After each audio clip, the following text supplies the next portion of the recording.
Você já conhece a solução de mapeamento digital de plantas daninhas de Charvio Field Manager?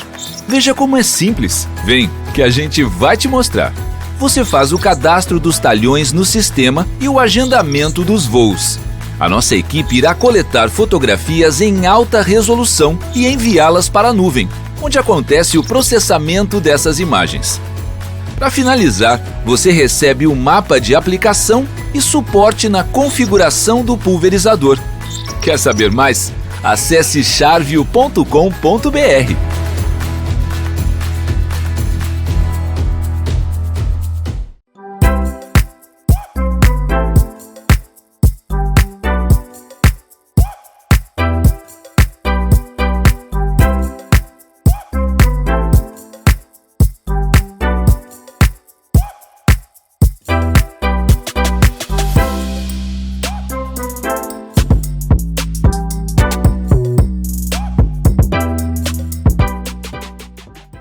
Sejam bem-vindos a mais um conteúdo exclusivo do Agro Experience. Vamos falar sobre inovação? Muito bem, o nosso tema agora é ecossistemas de empreendedorismo e inovação. Temos este painel com os nossos 3 convidados.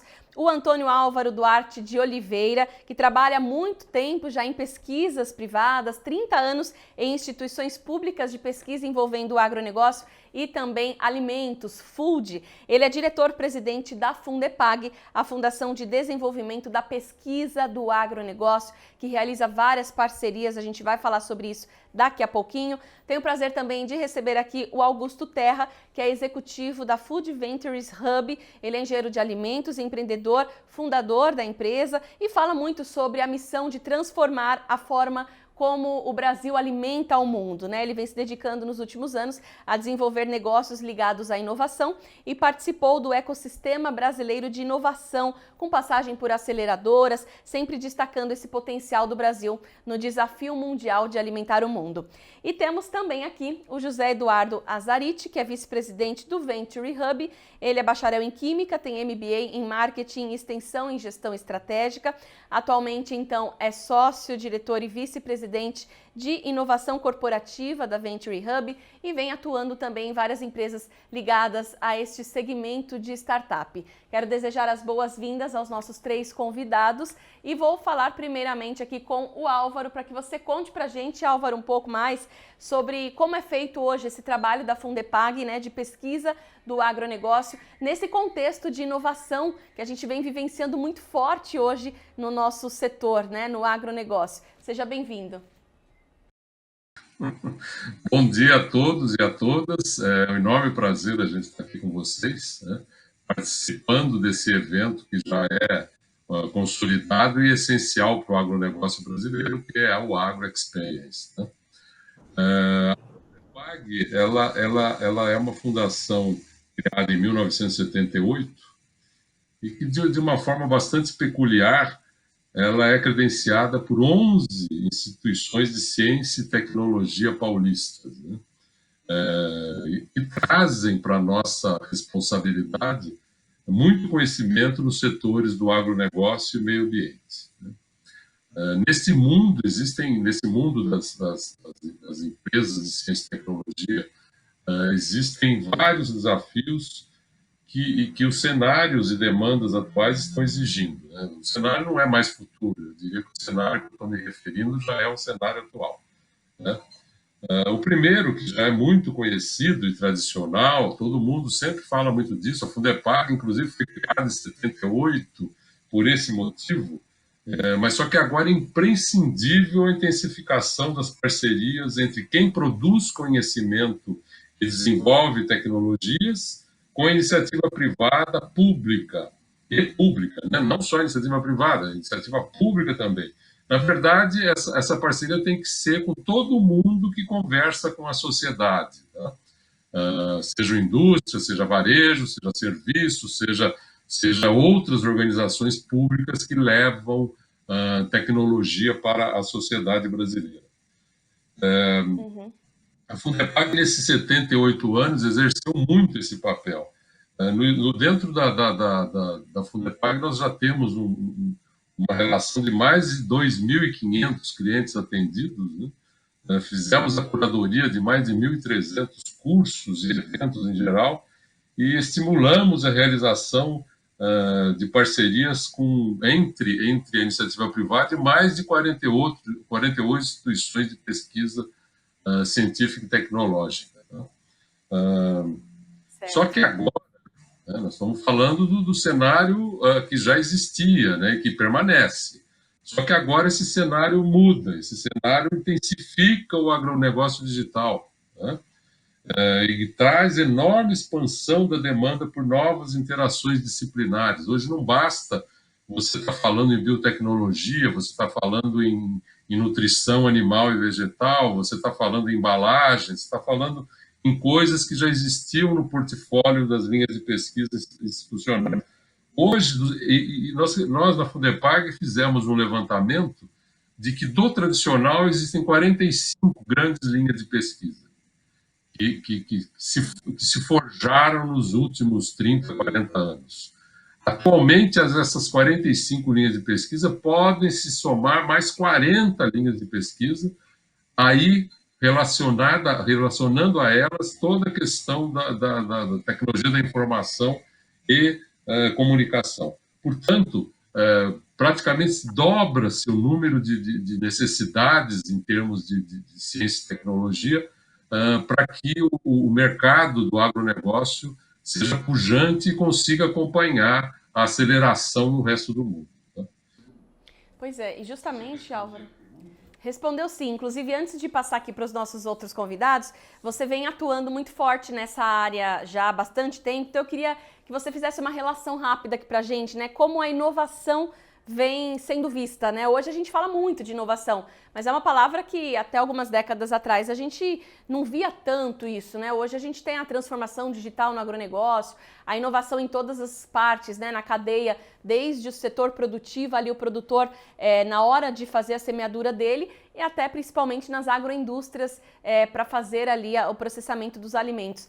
Como você vê hoje a inovação, né? O que é inovação nos dias de hoje? Bom, a inovação ela tem duas vertentes, né? A inovação, na verdade, sempre existiu, né? Só que hoje ela é muito mais intensa, ela tem que ser muito mais intensa, principalmente porque o negócio das empresas ele tem que hoje ser sustentável, tem que ser um negócio exponencial, tem que ser um negócio que garanta a sobrevivência da empresa. E você só consegue empreender com sucesso se você pensar em inovação. Então, inovação é tudo que muda, tudo que transforma algum ambiente. Existe a inovação incremental, né, que é aquela que muda, que já existe, né, já existe alguma coisa, você muda aquilo para uma coisa melhor, né, você tem uma nova ideia, você incrementa naquilo que já existe. Acho que um exemplo mais característico da inovação incremental são os computadores, né?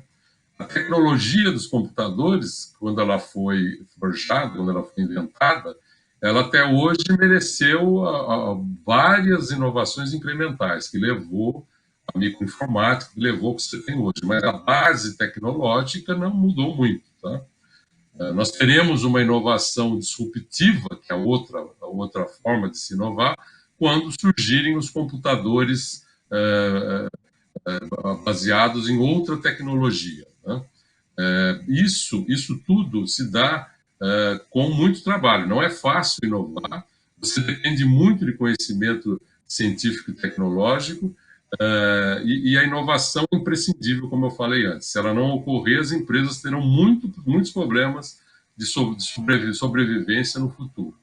E também as instituições de pesquisa vão ter dificuldades. Se elas não incluírem dentro dos seus parques de produção de pesquisa empresas jovens, startups e projetos externos que podem ser oferecidos, elas terão dificuldade também de se manter no mercado, como a gente já está vendo, né, no estado de São Paulo. Sim. Bom, e nesse contexto da inovação, a Fundepag realiza várias parcerias, né, Álvaro? Então eu queria que você contasse para a gente um pouquinho quais parcerias hoje estão em andamento dentro da Fundepag. Olha, são muitas, viu? Como eu falei um pouco antes, são 2.500 clientes que a gente já já ajudou, tendo parceria com os institutos, tá? E atualmente a gente tem sido muito procurado, e por isso a gente colocou em Campinas o Conexão Fundepag, né? Aproveitando o ecossistema da região, que é fantástico. E dentro do Conexão Fundepag, a gente pensa em parcerias para a inovação. Tá? São muitas empresas que estão nos procurando. Essa pandemia, obviamente, está atrapalhando um pouco, mas várias coisas estão sendo feitas, principalmente na questão de suporte a tudo, né? E a gente está tendo a facilidade, né, em Campinas, de procurar parceiros complementares. Aquelas 11 instituições de pesquisa que eu falei, que são nossos que nos credenciaram, tá? Tanto na agricultura como no meio ambiente, são instituições tradicionais. E para tentar e conseguir fazer a interação, a convergência, né, do tradicional com o digital, a Fundepag procurou outras organizações, como, por exemplo, o Instituto Eldorado, em Campinas, tá, que é uma instituição uma instituição de pesquisa privada, né, para quem não sabe. Era um grupo dentro da Motorola, era um departamento da Motorola que se transformou numa instituição de pesquisa em tecnologia da informação. A gente tem também a parceria da Cycrop, que é uma empresa que era uma startup, hoje já é uma empresa consolidada, que trata muito de análise de dados, imagens computacionais e outros tipos, analytics e outros tipos de assuntos ligados à tecnologia da informação, né? A gente tem também como parceiro a Fundação IOTA, que é uma fundação alemã, que traz aqui para o Brasil alta tecnologia no assunto blockchain, né? Eles, no mundo, acho que são reconhecidos como uma das principais empresas para isso, né? A gente também tem uma parceria bastante forte com o Instituto Fraunhofer, né? Esse Instituto Fraunhofer, através do trabalho nosso com o Itaú, está estabelecido no Fraunhofer Project Center dentro do Itaú, né? Para quem não conhece, uma das maiores instituições de pesquisa aplicada do mundo, né?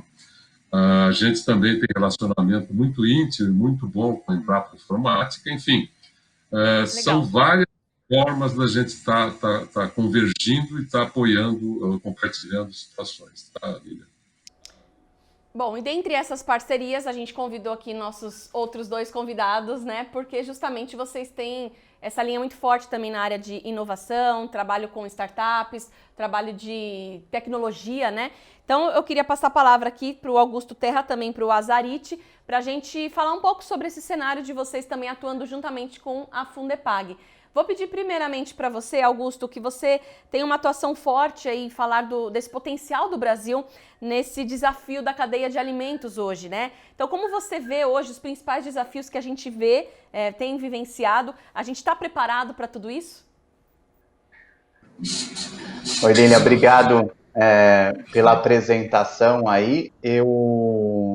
Eu sou engenheiro de alimentos, né, como você falou no começo, mas a gente vê muito uma relação assim, o que a gente construiu da ideia que a gente está desde o começo com a Food Ventures, né? O agronegócio no Brasil, ele é muito forte, a gente é referência, a gente sempre foi tratado como um celeiro do mundo, né? E aí a gente vê que a inovação no agronegócio vem crescendo nos últimos anos, adicionando tecnologia no campo, adicionando informação no campo, e a gente vem quebrando recordes a cada ano de produção, de desenvolvimento, de trazer mais alimentos para o mundo. E aí, nessa questão de alimentar o mundo, que a gente começou a Food Ventures. Então, a gente está mais voltado para a cadeia de indústria de alimentos, mas a gente vê, sim, que a gente está preparado, porque a gente tem uma indústria de agronegócio muito bem estruturada aqui no Brasil, né? Então, a gente vê a importância do papel da inovação na indústria de alimentos também, para trazer tecnologia para a parte de cadeia produtiva, e quando a gente fala tecnologia, a gente fala tanto na questão de desperdício, porque não adianta a gente quebrar recordes de produção e depois a gente perder aí 1/3 da produção mundial de alimentos sendo desperdiçada. Então, a gente tem que melhorar a nossa capacidade de transformar esse alimento e de que esse alimento chegue às pessoas e seja uma fonte de nutrição, né? Então, a gente tem muitos desafios para os próximos 30 anos da cadeia produtiva, a população cresce muito, e aí eu vejo assim, um potencial de que o Brasil vai se tornar referência não só como um celeiro, mas também como uma capacidade produtiva muito grande para esse desenvolvimento desses problemas de como a gente vai alimentar as pessoas. E aí a gente vê, eu acho que já uma indústria muito forte, que já aqui nacional, né, que já atende o mercado global, né, principalmente aí voltado para a parte de proteínas animais, uma parte de bebidas, empresas nacionais brasileiras comprando empresas referências de mercados estrangeiros, né, então ampliando sua atividade, a gente tem uma referência muito grande nesse setor também, e aí a gente vê empresas novas, que são as startups, também já se tornando globais, se tornando referências em alguns mercados aí. Então, assim, a gente tem um potencial, acho que o que a gente preza mais aqui, que foi uma das premissas para a gente começar a Food Ventures, é que ninguém no mundo tem a biodiversidade que o Brasil tem. Então, se a gente tem um problema de alimentação, o Brasil ele tem muita força e está muito preparado para suprir essas necessidades. Bacana. Bom, e dentro desse contexto, então, a gente vê que tem muito espaço para empreendedorismo, para inovação, e aí por isso eu vou passar a palavra agora para o Azarit para perguntar como que está o cenário nesse sentido hoje, né, Azarit, das startups, dessas empresas que vêm chegando com tudo, com ideias inovadoras, né, envolvendo hoje a parte de alimentação, food tech. Como você vê hoje esse cenário, né? De que forma que a pandemia trouxe uma certa aceleração? Como que você vê daqui para frente também esse cenário? Oi, Lilian. Primeiro, eu queria agradecer aí o convite para estar com vocês. A Fundepag é um parceiro aí de primeira hora em várias iniciativas de apoio ao empreendedorismo de base tecnológica, né? O Augusto aí também, que além de ser um investidor em startups na área do food, contribui com o ecossistema aí de maneira muito forte, com conteúdos extremamente importantes. E falando na palavra ecossistema, é um pouquinho do que eu queria começar a minha fala, né? A Venture Hub, ela tem uma crença muito forte, uma aceleradora de inovação positiva. O que significa isso? Acelerar startups tem os modelos tradicionais aí que a gente vê, questões ligadas a negócio, validação de mercado, validação de perfil de empreendedor, investimentos, coisas desse tipo.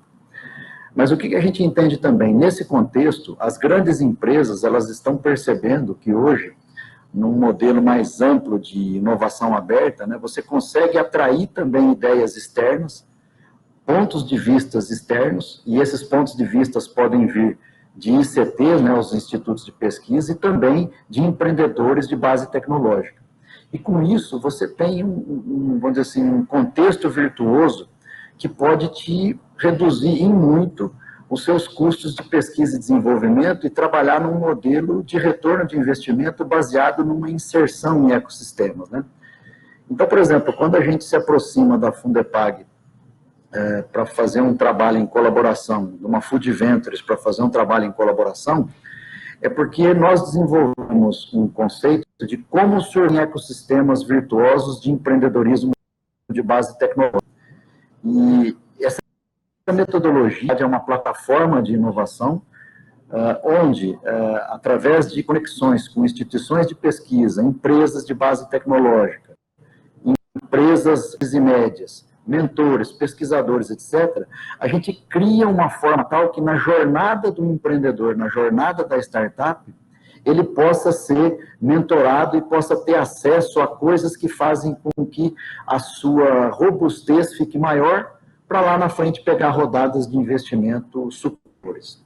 Vamos chegar agora na questão do agronegócio, né?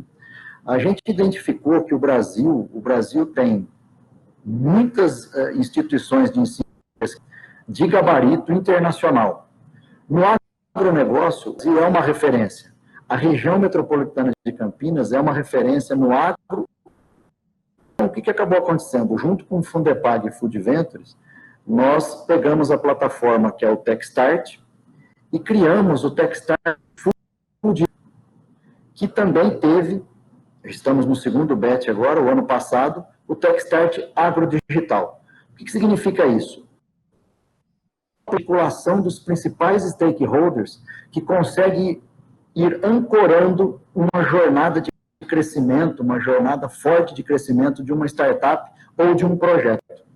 Então, o que significa isso? Nos Techstarts temáticos, né, nós temos o do agrodigital, temos o Food Innovation e temos o da Indústria 4.0. É uma plataforma de conexão virtuosa dos atores. Então, vou dar o exemplo típico da questão do agrodigital e do food. Na nossa região, em Campinas, talvez tenhamos as maiores referências brasileiras e talvez América Latina em termos de tecnologias do agrodigital, tecnologias de alimentos. Então, nós temos a Embrapa Agropecuária Informática, nós temos o ITAL, que são instituições que são referências em nível global. E, principalmente, tem conexões globais. Qual que é o papel da Fundepag, no caso específico do Food Innovation, descendo um degrau? Ela faz a articulação com os institutos de pesquisa. Então, qual que é a nossa crença? Para você sair um pouquinho do empreendedorismo, que acaba se transformando apenas em mais um aplicativo de uma startup, a gente traz o conteúdo tecnológico no programa de aceleração, por isso a presença, por exemplo, no do Food Innovation, do Instituto de Tecnologia de Alimentos, o ITAL, e por isso a participação da Food Ventures, que também contribui com investimento e com conteúdo para a formação das startups. Então, na nossa jornada, o que nós estamos percebendo? A vertical food e a vertical agro são essenciais e potencialmente podem credenciar o Brasil a ser um dos grandes, eu vou por aspas, produtores de unicórnios startups ligados a essa cadeia, que seja, eu diria assim, do campo à mesa, né? Então, hoje a gente acredita muito forte que no pós-pandemia, a questão alimento e a questão agro, ela traz desafios extremamente interessantes, vários deles sendo resolvidos muito mais por startups do que eventualmente por grandes corporações que têm mais dificuldade e flexibilidade em momentos de crise como essa para mudar o seu rumo, né? Então, os programas que a gente faz, a exemplo do Techstart, Food Innovation, eles fazem o quê? Eles ajudam também as empresas a resolverem seus desafios de curto prazo através do aporte de conhecimento, know-how que vem das startups. E muitas vezes essas startups foram incentivadas, num primeiro momento, por um projeto PIP da FAPESP, que é eminentemente um projeto voltado de base tecnológica com pesquisadores. Então, o contexto nosso de aceleração, a crença nossa enquanto Venture Hub, é que você articular um ecossistema que tenha mentores de qualidade, e normalmente são mentores pesquisadores dos institutos de pesquisa. Você tem investidores na ponta, esperando que essas startups possam ter a mitigação de risco durante os programas. Você tendo infraestrutura adequada, então você tem a infraestrutura, por exemplo, da conexão, é um coworking bastante interessante, cheio de conexões. A infraestrutura de coworking da Venture Hub, então eles têm lugar para trabalhar. Agora, mais do que isso, se você conecta com uma instituição de pesquisa, você tem a infraestrutura laboratorial e de mentoria de pesquisadores. Então você consegue fazer aceleração de negócio e aceleração tecnológica em programas que duram aí algo como 20, 21 semanas. Então, é um negócio muito interessante. Nós temos uma crença hoje que, para o mundo empreendedor no Brasil, não falta investimento. Nós estamos sentindo um afluxo de investimentos, não só nacionais, com criação de fundos anjo, aqui no país, algum apoio também do governo, de FINEP, FAPESP, etc., mas fundamentalmente fundos estrangeiros. A nossa conexão com o Food Ventures Hub, com o Augusto, da Venture Hub com ele, foi através de uma aceleradora do Vale do Silício que veio visitar o ecossistema de Campinas. E aí foi quando o Augusto percebeu, falou, poxa, Zarit, nós temos a possibilidade de fazer o que o pessoal está pensando lá no Vale, aqui na nossa região, dada a capacitação intelectual que nós temos numa Unicamp, numa PUC, nas universidades locais, né? E também nos institutos locais, na Embrapa Agropecuária Informática, no Instituto de no IZ, né, de Zootecnia, no Instituto Biológico, ou seja, nós temos na nossa região, e a Fundepag é fundamental para fazer essas conexões, altíssima qualidade tecnológica. Então, a nossa ideia é elevar o grau do empreendedorismo a um outro patamar. Não é o empreendedorismo do empreendedor de palco. Nós estamos falando de startups que endereçam dores globais. E essa nossa conexão tem muito a ver com isso. E aí vem a palavra-chave. Nós estamos falando de colaboração. E aí é um momento em que a gente está vendo muito fortemente a colaboração de empresas. Então, nós temos várias empresas de médio e grande porte desse segmento. Nós temos a colaboração dos institutos de pesquisa, conforme o Álvaro citou alguns, com a mentalidade aberta. A gente ainda tem muito instituto de pesquisa com modelo fechado, olhado para dentro, e não está pensando em Open Innovation. E quando a gente pensa em Open Innovation, o retorno do investimento em inovação é muito visível, é muito tangível, diferentemente de coisas do passado. Então, Lilian, só para finalizar, nós da Venture Hub acreditamos muito forte que o empreendedorismo de base tecnológica é a chave para o pós-pandemia. Nós traremos muitas soluções, muita geração de oportunidade de trabalho, muita geração de uso de tecnologia brasileira em soluções globais que podem ser usadas pelas empresas, podem ser exportadas, enfim, escala global. Então, é uma crença muito forte e acho que essa conexão é muito importante desses atores que estão aqui hoje.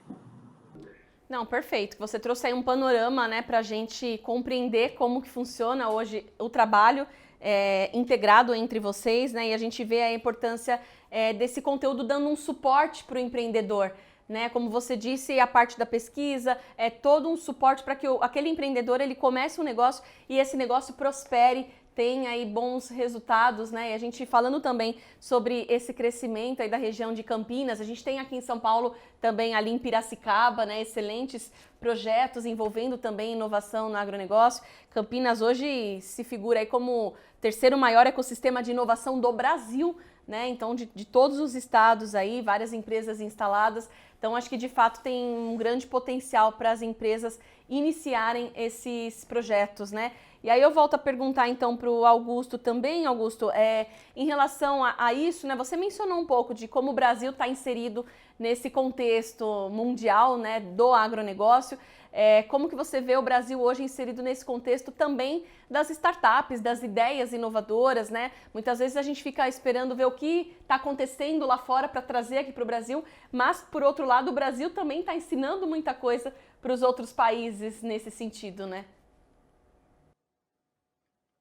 Com certeza, eu acho que a gente tem crescido muito em densidade, né, de startups. Eu acho que isso é muito interessante, porque eu vi uma pesquisa recente, a gente já tem um costume, a gente sabe, né, o brasileiro é um povo empreendedor, né, então, assim, nessas dificuldades, por exemplo, esse ano de pandemia, cresceu muito a inscrição de novos microempreendedores, né, e a gente acredita que esse volume de empreendedores, esse aumento de densidade gera cada vez mais a oportunidade de pequenos, médios, grandes negócios nesse sentido, né? Então, quando a gente volta para a questão de startups, que o Álvaro acho que trouxe muito bem a questão de inovação incremental e uma inovação disruptiva, a startup ela está mais ligada na parte de inovação disruptiva.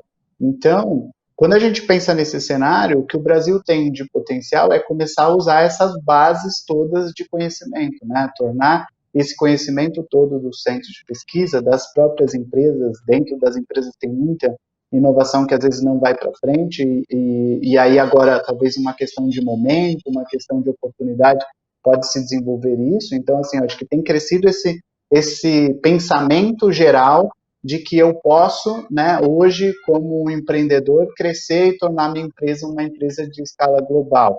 Eu acho que o acesso, a parte de fontes de informação, fontes de capital, então acho que cada vez mais a gente desenvolve. E o Brasil tem se tornado uma referência nesse sentido, porque apesar de algumas dificuldades em relação a gente não é um país classificado muito bem na lista de uma questão de dificuldades de desenvolvimento de negócios, uma questão de tributação, leis e tudo mais que provoca um pouco o empreendedor a assumir algumas posições que muitas vezes tornam um negócio um pouco custoso, ou um negócio um pouco dificultoso para o empreendedor. Mas mesmo assim a gente consegue desenvolver, a gente consegue criar grandes negócios, a gente consegue ter oportunidades de escala globais. Então, nesse sentido, eu acredito que a gente tem reforçado, eu acho que a gente tem criado um ambiente muito favorável para isso. As empresas, as grandes, as médias, elas também têm olhado cada vez mais para esse setor. Eu vejo, o Azarit falou lá que a gente tem uma relação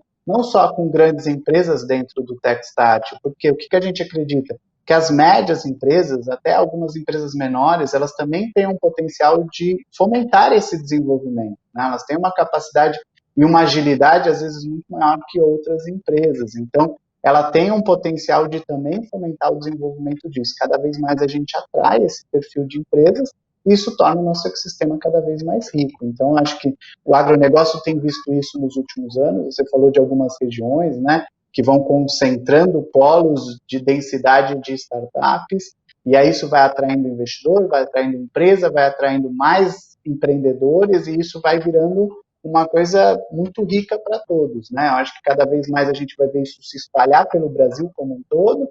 A gente sabe que a região do Sudeste ela é o mais forte, a região do Sul também tem uma questão cultural muito grande para isso, e a gente vai vendo isso se espalhar pelo Brasil como um todo. A Venture Hub mesmo tem um projeto no Norte, lá, com Indústria 4.0, Zona Franca de Manaus, e a gente vê cada vez mais indústria. O nosso Techstart mesmo, a gente atraiu empresas do Brasil como um todo, né? Então, assim, é muito rico a gente ver o interesse e o desenvolvimento de negócios no país todo. Então, acho que a gente está num caminho muito bom e muito promissor para a gente ver os próximos 10 anos aí uma riqueza de negócios que vão surgir com o potencial que a gente tem, que a gente falou lá na primeira pergunta, a capacidade do Brasil de gerar esses negócios, tanto no agro quanto no alimentos. Muito legal, obrigada, Augusto, também. Muito bom ter vocês colaborando aqui com a gente, o Augusto, o Azarit. A gente já está indo para o final aqui do nosso painel, Álvaro, então eu queria concluir com você falando um pouco sobre os projetos a partir de agora, né, para 2021, o que a gente pode esperar ainda do Techstart, né, desse ecossistema de inovação. Então eu queria que a gente frisasse essa mensagem, né, os ecossistemas de empreendedorismo e inovação. Como você está vendo isso daqui para frente, o que a gente pode esperar para 2021? Bem, Lilian, o que tem nos preocupado, né, que eu acho que é o principal foco da Fundepag, mas também tem que ser o principal foco de todos os atores envolvidos com inovação tecnológica e a evolução do agro e do food. O Brasil, existe uma medida que é muito conhecida mundialmente no campo da inovação, que é o Índice Global de Inovação, tá? Que é um número, né, uma classificação produzida pela Associação Mundial, Organização Mundial de Propriedade Intelectual, produzida pela Universidade de Cornell, né, e produzida pelo STIAD, que é uma escola de negócios francesa. Tá? Neste índice, o Brasil ele fica variando dentro da faixa de 55 a 70, classificação de 55 a 70 a 60º lugar, né? 70º lugar, num universo de 131 países. O Brasil ele tá colocado no mesmo ambiente da Armênia, da África do Sul, da Geórgia, da Tunísia. Esse é o nosso ambiente atual de inovação. E eles consideram, nesse índice, são muitas variáveis que eles levam em conta para chegar nessa classificação, né? Há um tempo atrás, em 2020, o Brasil está colocado em 62º lugar, quer dizer, bem no meio da tabela. Antes dele está a Armênia e a África do Sul, e a gente está perto da Geórgia e da Tunísia. Tá? Por isso que eu falei que esse é o nosso ambiente de ciência, tecnologia e inovação hoje. E por quê? Quais as variáveis em que o Brasil peca, e peca muito? A fraqueza, né? Estou chamando aqui de fraqueza e inépcia do Brasil, estão em infraestrutura, que é uma das coisas que a gente tem que trabalhar duramente. Isso que a gente está conversando com o Agro Experience hoje tem a ver com infraestrutura. Produzir um ambiente, um ecossistema, acelerar startups e sua infraestrutura, que é uma das fraquezas brasileiras. A segunda fraqueza, essa colocação do Brasil é acima de centésimo lugar, tá? Está péssimo. A segunda fraqueza é o crédito, não tem crédito, tá? O crédito é muito baixo se comparado com outros países. O investimento, inclusive, principalmente das empresas, é muito baixo, e do Estado também, tá? Mas principalmente das empresas. O investimento em ciência, tecnologia e inovação é baixo, e elas vão sofrer na pele se continuarem tratando assim a questão de inovação. O ambiente político é terrível, tá? É uma fraqueza grande, segundo a Organização Mundial de Propriedade Intelectual e o grupo que fez o índice. A educação superior no Brasil é muito mal colocada, é 97º lugar. Quer dizer, é uma coisa que talvez pouca gente leve em conta, né? Mas se você olhar todo o universo da educação superior no Brasil, é ruim, tá? E o ambiente de negócios também é muito ruim, tá? E quais são as forças, que eu chamei de forças e méritos do Brasil? É a absorção do conhecimento. As empresas, quando se dedicam a cuidar da inovação, a cuidar do conhecimento, a absorção do conhecimento dentro delas é muito bom, tá? É muito boa a absorção. A qualidade dos recursos humanos é 34º lugar no índice, tá? Pesquisa e desenvolvimento é o 34º, classificação brasileira em 34º lugar. Comércio e competição, mas aí olhando escala, tá? O Brasil tem uma escala excelente para comércio e competição, quer dizer, a gente tem demanda, tá? E por último, a comunicação tecnológica. Esses que eu falei, então, são forças que o Brasil tem. A gente tem que aproveitar, na minha opinião, respondendo agora a sua pergunta, essas forças e méritos que o Brasil tem, tá? Para forçar com que as fraquezas e inépcia passem a ser mitigando essas fraquezas e inépcia, vamos dizer assim, tá? Porque, no mais, eu acho que a Fundepag e os institutos, aí falando de agronegócio especificamente, né? Os institutos, junto com o Venture Hub, junto com o Food Vendors, gente especializada em aceleração, em incubação de empresas, a gente consegue, acho, quebrar algumas dessas fraquezas, tá? Então, no futuro, acho que é isso, é trabalhar nas estratégias necessárias para que o empreendedorismo e a inovação façam parte da rotina das empresas e das instituições de pesquisa brasileiras. É o que eu penso. Com certeza.